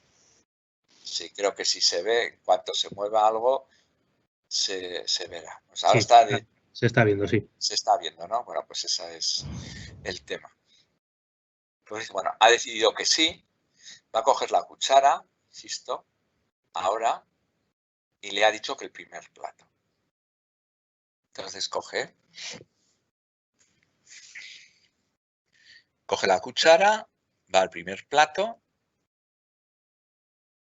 coge comida y se la da a la boca. Claro, si os dais cuenta, él se tiene que mover en este momento. Bueno, a ver, esto se repite para el segundo plato, para beber, etcétera. Entonces, la respuesta es solamente sí o no. Cuando esto salió publicado, empezamos a recibir cantidad de correos diciéndonos, yo tengo un pariente que tiene Alzheimer, me gustaría saber si tiene hambre o no tiene hambre. Bueno, no. La persona en cuestión tiene que ser enfermo, que no pueda hablar, que no pueda comunicarse, pero que sea consciente de las cosas, si no, no sirve para nada. Esta es por donde van ciertos tiros del cerebro computacional, la neurociencia que estamos ahora computacional trabajando, asociada con el estudio también de nuestro comportamiento en los sueños. Es una línea de investigación muy subvencionada por todos los gobiernos, sobre todo de cara, insisto, a medicina, pero no es solo de cara a medicina. Yo no sé si habrá aquí personas que estén trabajando en una cadena de producción. Por ejemplo, hemos visto cómo cogía la cuchara de aquí. Os puedo asegurar que si cambiáis de posición la cuchara no la encuentra. Entonces hay que programar perfectamente. Es como si uno quiere poner puertas y se le coloca las cosas o las piezas de la puerta totalmente desordenadas a la máquina, ¿no? Es muy difícil reconocer el patrón, adaptar, es muy complicado. Entonces, en nuestro caso, era que si cambiábamos de posición la cuchara, el sistema se iba un poco a paseo. Bueno, pues esto es en cuanto a inteligencia computacional, esa inteligencia fuerte. Que claro, insisto, cualquier empresa navarra podría estar haciendo y desarrollando todo esto. Y para terminar, pues decir que todo lo que es diagnóstico máquina, que puede hacerse tanto para mapas, etcétera, que es predecir cuándo una máquina va a fallar. Esto fue un proyecto que se hizo con Gamesa hace muchos años, que cuando iban a ir a molinos aerogeneradores fuera en alta mar, pues claro, hay que saber si una pieza se va a romper porque no sabemos las condiciones climatológicas, etcétera. Entonces, decir, dentro de 15 días hay una probabilidad muy alta de que este molino le pase esto. Entonces, eso ya es muy estudiado y predecir errores, etcétera. O cuando en una cadena de producción producimos 100.000 rodamientos, bueno, pues si hay uno que lo vea la máquina después de muchas imágenes, con una CNN o lo que sea, esta está mal y que la mande fuera y no haya que parar el proceso. Lo que es extraer información ya también esto en sistemas jurídicos, etcétera, de literatura, etcétera, pues extraer, digamos, resúmenes inteligentes, escribir como lo escribe una persona, etcétera. Esto parece que está muy avanzado y el lenguaje natural, pues en inglés está bastante más avanzado que en español. Hay empresas como Thomson Reuters o Aranzadi que están trabajando en eso y que han hecho cosas bastante interesantes. Los informes que se hacen actualmente, casi todos en banca, etcétera, son hechos por máquinas. La comisión de riesgos no existe. Bueno, pues para detectar negocio, fundamental. Morosidad fue el primer proyecto que nosotros hicimos con Caja Navarra. Luego, cuando se hizo con 5 personas de la universidad y 5 personas de Caja de Ahorros en Carlos III, y se trataba de predecir la morosidad de ciertas empresas o ciertos clientes de Caja Navarra. Cuando Caja Navarra fue absorbida por Caixa, las 5 personas están en Barcelona, una solamente ha vuelto, etcétera.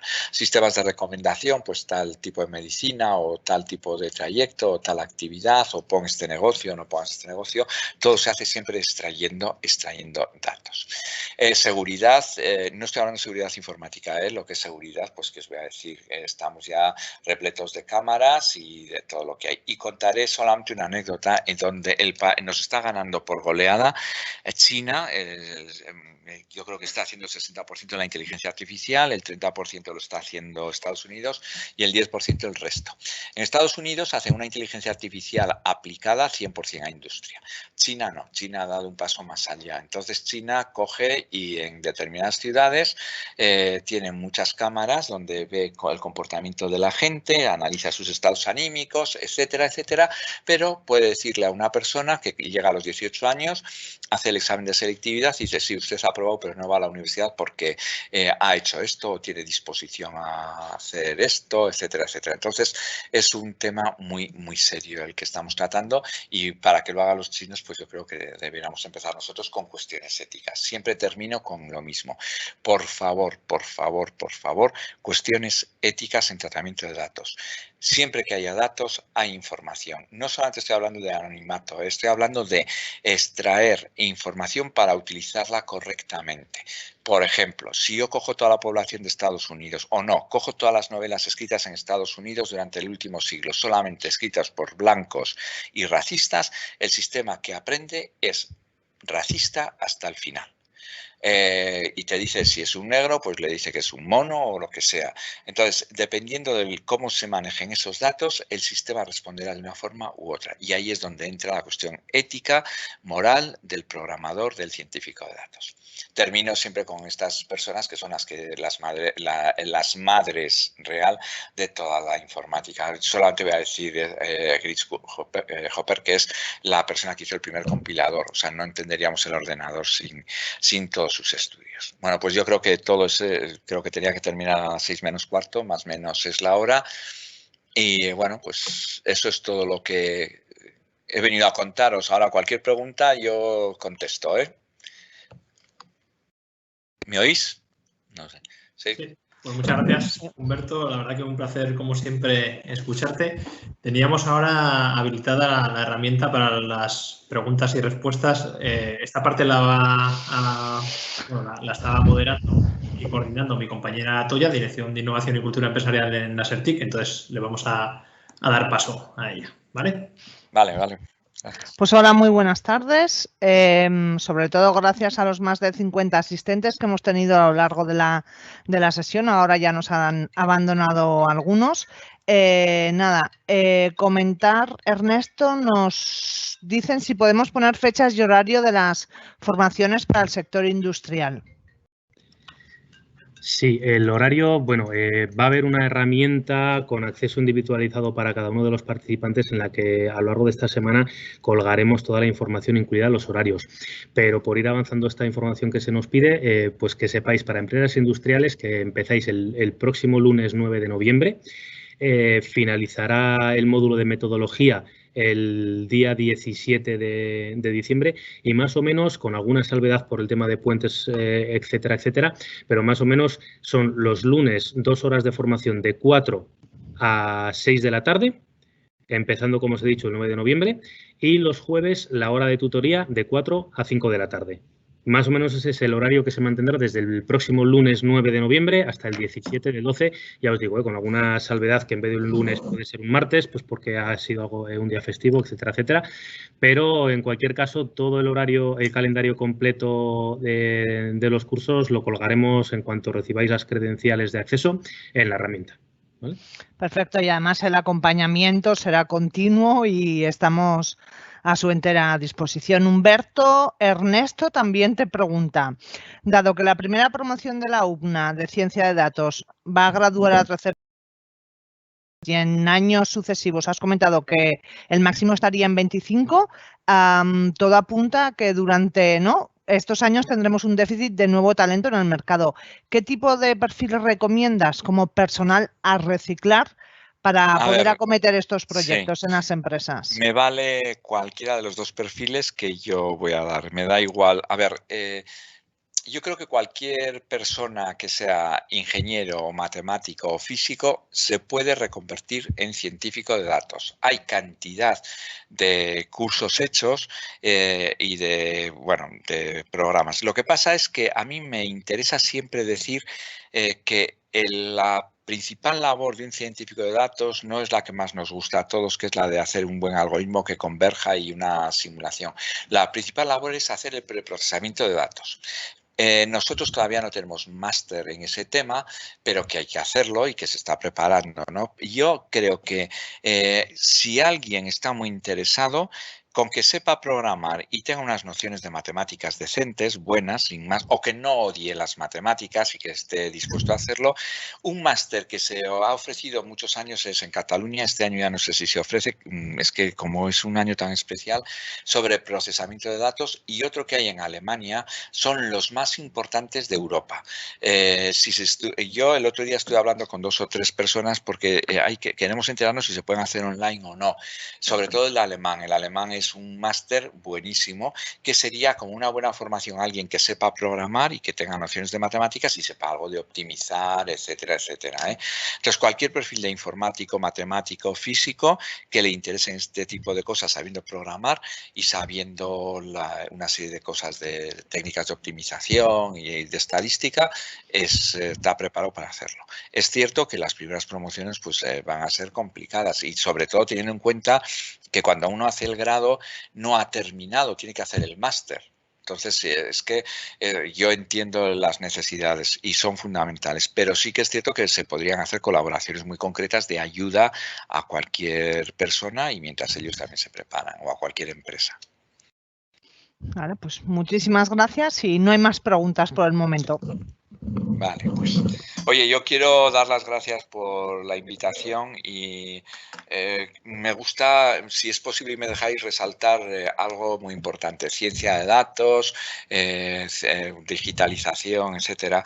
Yo no puedo menos que dar las gracias siempre a NASERTIC por haber dado 2 becas predoctorales bastante importantes de 4 años cada una para hacer precisamente este tipo de técnicas, una aplicado a imágenes, en algún caso de imágenes especiales de la enfermedad CELA, y otra a extraer grandes cantidades de datos con incertidumbre, reglas para tomar decisiones. Entonces son 2 becas que tengo que darle las gracias a NASERTIC porque están ahí, ya llevan un año trabajando y los resultados están siendo muy buenos.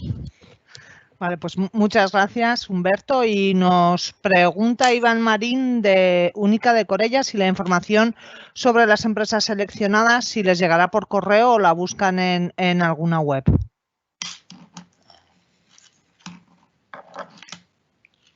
Ernesto, perdona. El audio, Ernesto. El audio.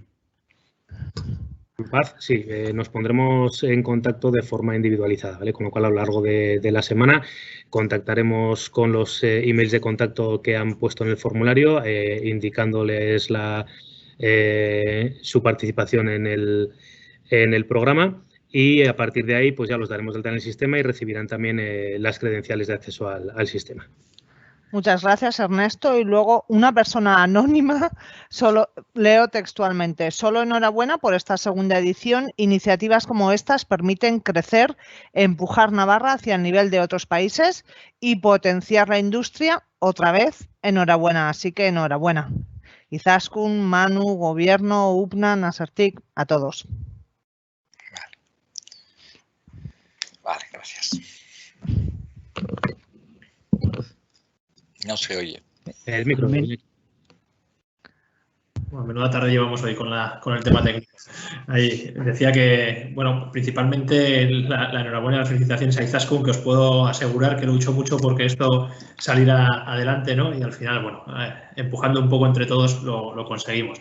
Esperamos que esta segunda edición pues sea del agrado de todos. Haciendo referencia a lo que comentaba Humberto, yo quiero decir que a las empresas que estáis aquí os planteéis ese tipo de colaboraciones, porque la verdad que son unas colaboraciones que tienen mucho fruto y con no mucha inversión económica, ¿no? Te sorprendes de lo que se puede hacer y de lo agradecidos que están estas personas de poder continuar con su carrera investigadora, y a las empresas que estáis aquí seguramente no os costaría tanto esfuerzo. Así que gracias a vosotros, Humberto, también por seguir con ello.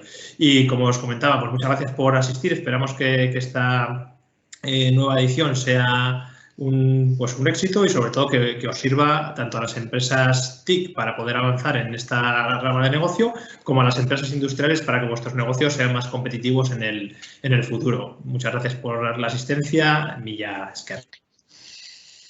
Gracias.